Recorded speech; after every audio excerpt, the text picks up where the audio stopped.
Hello friend, नमस्ते। आज फिर मैं एक वीडियो लेकर के आया हूँ। ये वीडियो भी डिफेंस की ही है। ये वीडियो एयरफोर्स की है। इस वीडियो को बनाने में मुझे थोड़ा देर हो गया, समय नहीं मिल पा रहा था। ये जो वैकेंसी नोटिफिकेशन आया है, ये 2-3 दिन पहले ही आई है, लेकिन मुझे समय नहीं मिल पा रहा था, तो मैं वीडियो आज बनाया हूँ और आज आपके लिए लेकर के आया हूँ। तो चलिए शुरू करते हैं जल्दी जल्दी, क्योंकि वीडियो बहुत लंबा हो जाता है।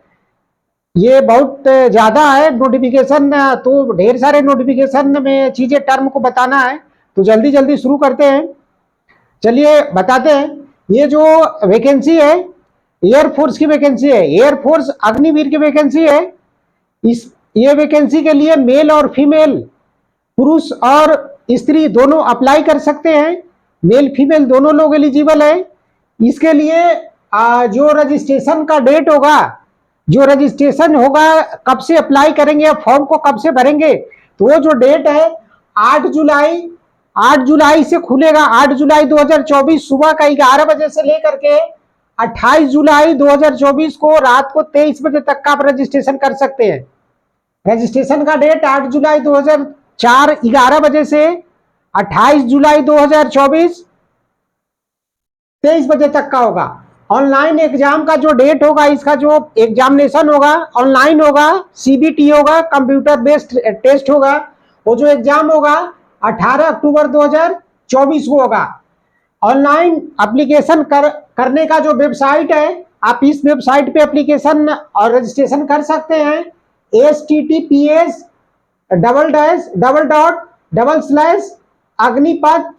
वायु.cdac.in, इस वेबसाइट पे आप एप्लीकेशन को रजिस्टर कर सकते हैं।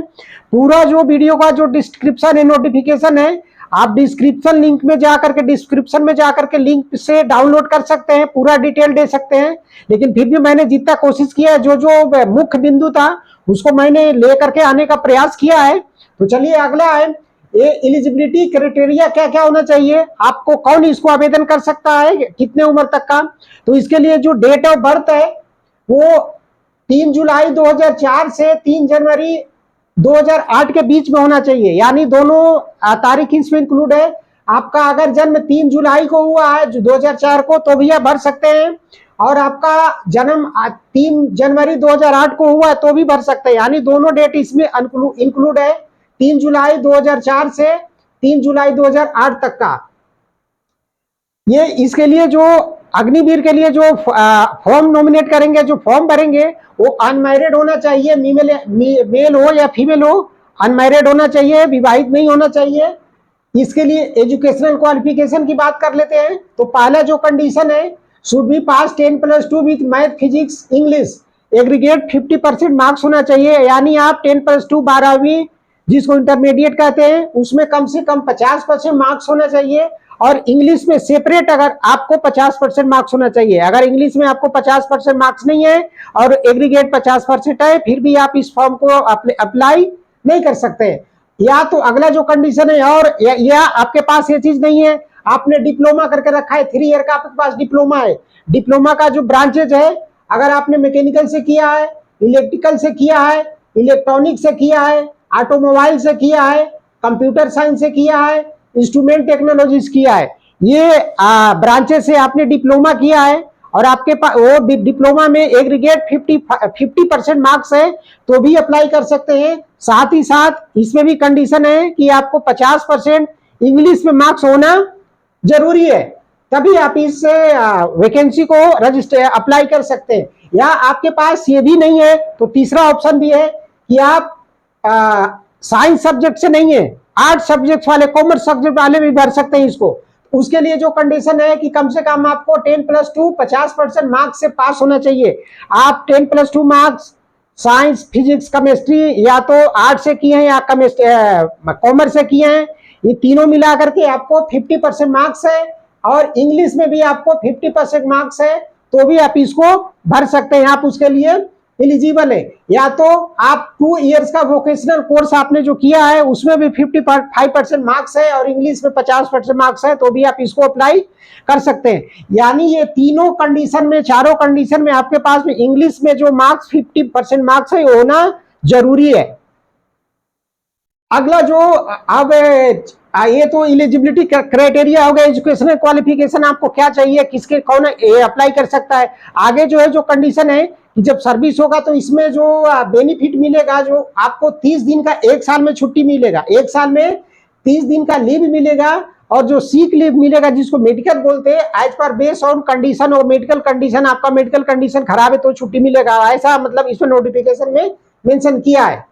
इसके बाद में इसका जो सैलरी आते हैं, जब आपका सिलेक्शन हो जाएगा तो सैलरी कितना मिलेगा, तो सैलरी जो आपको वो डाटा है मैं बताता हूँ, 30,000 पर मंथ के हिसाब से आपको सैलरी मिलेगा, जिसमें पहले साल में जो आपको सैलरी मिलेगा 30,000 रुपया, जिसमें इन हैंड आपको मिलेगा, जो पेमेंट आपका आएगा सैलरी का 21,000 रुपया आएगा, और जो आपका कंट्रीब्यूशन रहेगा अग्निवीर सेवा में उसमें 9,000 रुपया कंट्रीब्यूशन आपका रहेगा, और 9,000 रुपया ही उसमें सरकार अपने तरफ से मिलाएगी फर्स्ट ईयर में। यानी 21,000, 9,000, 9,000, 18,000, 21,000 हो गया आपका 49 हो गया। सेकंड ईयर में जो होगा 33,000 आपको मिलेगा टोटल पेमेंट, जिसमें 23,100 आपका कैश मिलेगा, इन हैंड मिलेगा, और 9,900 रुपया आपका कंट्रीब्यूशन होगा अग्निवीर में, और 9,900 रुपया उतना ही आपको उसमें गवर्नमेंट मिलाएगी, गवर्नमेंट की तरफ से मिलेगा कंट्रीब्यूशन इन अग्निवीर में। तीसरे साल जो आपका पेमेंट होगा 36,500 होगा, जिसमें 25,550 रुपया इन हैंड आपको मिलेगा, और 10,950 रुपया आपको अग्निपथ का कंट्रीब्यूशन में जाएगा, और 10,550 रुपया उसमें गवर्नमेंट मिलाएगी। चौथे साल में आपको 40,000 रुपया मिलेगा टोटल, जिसमें 28,800 रुपया इन हैंड मिलेगा आपको, और कंट्रीब्यूशन में आपको 12,000 रुपया कंट्रीब्यूशन में कट जाएगा, और 12,000 रुपया ही उसमें गवर्नमेंट मिलाएगी। इस तरह आपको 4 साल का पेमेंट का सैलरी है। इसका डिटेल जो आपको पूरा देखना है तो एक और आर्मी का वीडियो, मेरे वीडियो में जाइएगा, आर्मी अग्निपथ करके वीडियो बनाया हूं, उसमें आर्मी का वैकेंसी में डिटेल में पूरा मैं बताया हूं, उसमें कैसे पेमेंट बनेगा, कितना पेमेंट बनेगा, वो पूरा डिटेल है, उसमें जाकर के आप देख सकते हैं अगर देखना चाहे तो पूरा डिटेल का। अगला जो बात कर लेते हैं, ये सर्विस में जब ये पेमेंट हो गया, अब इसके बाद में सर्विस में सरकार ने इंश्योरेंस का प्रावधान रखा है। आप जब सर्विस 4 साल के लिए आपका जब सिलेक्शन होगा अग्निवीर में, तो सरकार ने उसका 48 लाख का 48 लाख का इंश्योरेंस करा करके रखा है। अगर किसी तरह अग्निवीर शहीद हो जाता है तो उनके डिपेंडेंट को, उनके आश्रित को 48 लाख का इंश्योरेंस है, वो 48 लाख रुपया, 48 लाख रुपया उनके आश्रित को, डिपेंडेंट को दिया जाएगा। अब कर लेते हैं इसके फिजिकल जो एलिजिबिलिटी है वो क्या होना चाहिए। कैंडिडेट को कम से कम जो हाइट होना चाहिए 152.5 सेंटीमीटर हाइट होना चाहिए, 152.5 सेंटीमीटर हाइट होना चाहिए मेल के लिए, और 152 सेंटीमीटर हाइट होना चाहिए फीमेल के लिए। अब जो नॉर्थ देश के उत्तरी सीमा में जो रहते हैं, नॉर्थ ईस्ट में रहते हैं, या हिली पहाड़ी एरिया में रहते हैं, या उत्तराखंड में रहते हैं, उनके लिए जो मिनिमम हाइट का जो क्राइटेरिया है 147 सेंटीमीटर है। और जो अब आते हैं ये हाइट का हो गया। अब चेस्ट कितना होना चाहिए, तो मेल के लिए जो सरकमफ्रेंस होना चाहिए, यानी चेस्ट होना चाहिए, चारों राउंड तरफ से आप टेप लगाएंगे ऐसे लेकर के ऐसे तक का, तो जो सरकमफ्रेंस होना चाहिए 77 सेंटीमीटर होना चाहिए मेल के लिए, और फीमेल के लिए सरकमफ्रेंस कोई मेंशन नहीं है उनके लिए। और उसके साथ में आपका जो चेस्ट का एक्सपेंशन होना चाहिए, आप छाती फुलाएंगे तो छाती फूलना कम से कम आपको 5 सेंटीमीटर आपका छाती का एक्सपेंशन होना चाहिए, 70 सेंटीमीटर चेस्ट होना चाहिए, और 5 सेंटीमीटर आपका छाती का एक्सपेंशन होना चाहिए, छाती फूलना चाहिए आपका। फीमेल के लिए छाती का सरकमफ्रेंस का कोई मेंशन नहीं है, बस उनका फीमेल अगर कैंडिडेट है तो उसको 5 सेंटीमीटर एक्सपेंशन होना चाहिए चेस्ट का। इसके बाद अगला जो सीक्वेंस है वो एग्जामिनेशन का सीक्वेंस है। कैसे एग्जामिनेशन होगा, तो आपका जो साइंस सब्जेक्ट के जो कैंडिडेट होंगे उनके लिए 60 मिनट का समय होगा, 60 क्वेश्चन होगा, यानी पर एक ऑब्जेक्टिव क्वेश्चन होगा, एक क्वेश्चन 1 मिनट का होगा, 60 मिनट का क्वेश्चन होगा। जिसमें क्वेश्चन जो आएगा फिजिक्स, मैथ और इंग्लिश से आएगा। 10+2 का जो सिलेबस है उससे आएगा। 60 मिनट में 60 क्वेश्चन आएगा, आपको हल करना है 10+2 पे।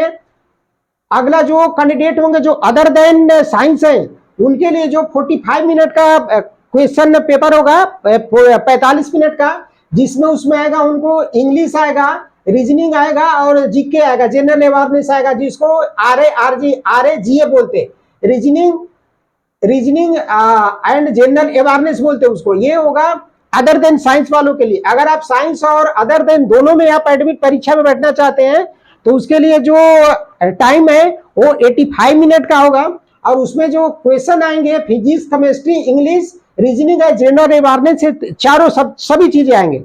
ये जो एग्जामिनेशन का ड्यूरेशन होगा 85 मिनट का होगा। एग्जामिनेशन का जो पैटर्न होगा वो सीबीटी होगा, कंप्यूटर बेस्ड ट्रेनिंग होगा। एक सही मार्क, आपने एक क्वेश्चन सही बनाया तो उसके लिए आपको 1 नंबर मिलेंगे। आपने एक क्वेश्चन अटेम्प्ट नहीं किया, आपने उसके लिए कोई मार्क नहीं कटेंगे। अगर लेकिन आपने एक क्वेश्चन बनाते हैं, आपको वो क्वेश्चन गलत हो जाता है, यानी रॉन्ग आंसर के लिए 0.025 मार्क्स आपको कट हो जाएगा। यानी आपने 5 क्वेश्चन बनाया और 5 क्वेश्चन में 4 क्वेश्चन सही हुआ, 4 क्वेश्चन गलत हुआ और 1 क्वेश्चन सही हुआ, तो आपको पांचों का पांचों क्वेश्चन गलत हो गए। यानी 0.5, 0.25, 0.25 4 बार हो गया, यानी 4 क्वेश्चन में 1 क्वेश्चन आपका पूरा गलत हो गया। यानी 5 क्वेश्चन आपने बनाया, 5 में 4 गलत हुआ और 1 सही हुआ, तो जब आपका कैलकुलेशन होगा तो आपको पांचों क्वेश्चन गलत हो जाएंगे। तो आप जो आंसर मारेंगे, आप सटीक आंसर मारिए, जो आप जानते हैं, कंफर्म जानते हैं, उसी को आप टच कीजिए, बाकी गलत आंसर को टच नहीं कीजिए। आप पिछले साल का कट ऑफ देख लीजिएगा, जो साइंस का जो कट ऑफ लगभग गया है 40%, 50% के आसपास कटअप गया है, 50%, 48% के आसपास गया है।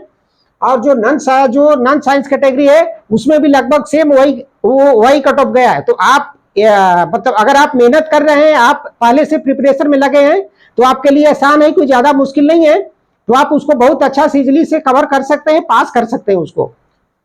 आगे जो है क्वालिफिकेशन इस पेपर इन आजाद, और उसके बाद में आपको क्वालिफाई जो होना चाहिए ईच पेपर में अलग अलग है। ऐसा नहीं कि आपने जो उन्होंने कट ऑफ जो रखा है 48%, तो 48% एग्रीगेट आ गया, और आपका जो इंग्लिश का मान लिया कि कट ऑफ उन्होंने कुछ और रखा है, 15% रखा है, आज आपका कट ऑफ आया 13%, तो वो ऐसा आप सिलेक्शन नहीं होगा। यानी ईच इंडिविजुअल जो आपका जो सब्जेक्ट होगा उसमें भी आपका कट ऑफ को पार करना जरूरी है, और एग्रीगेट भी उतना होना जरूरी है।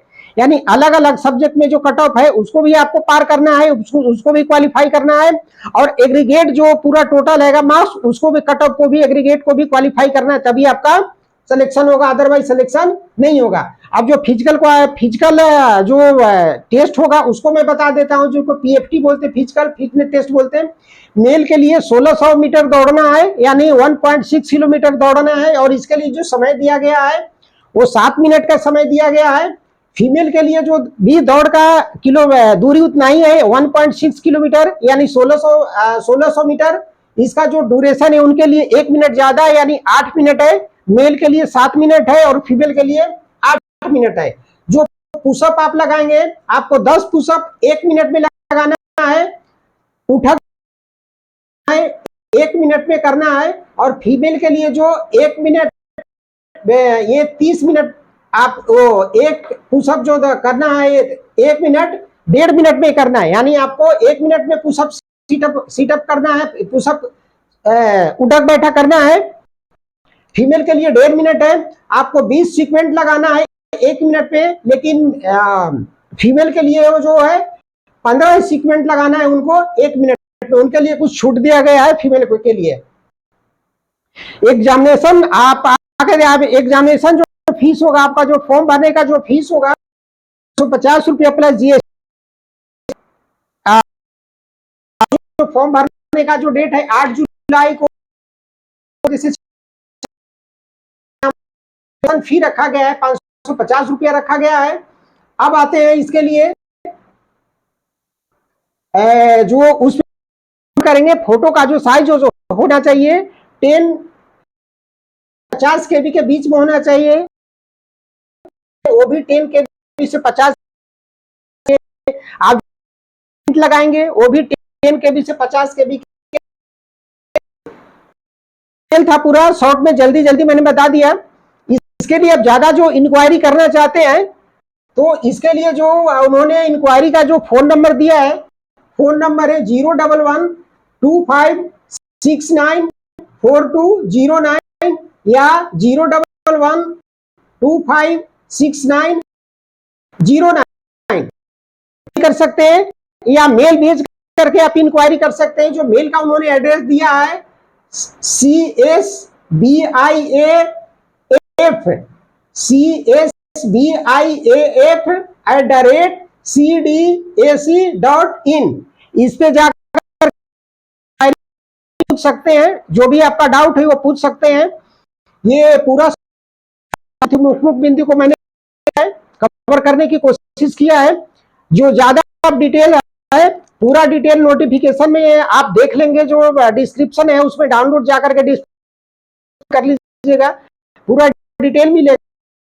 उसकी नोटिफिकेशन था जो अग्निवीर में जाना चाहते हैं, जिनके लिए एक सुनहरा मौसम है, सॉरी मौका है, जो आप भर सकते हैं।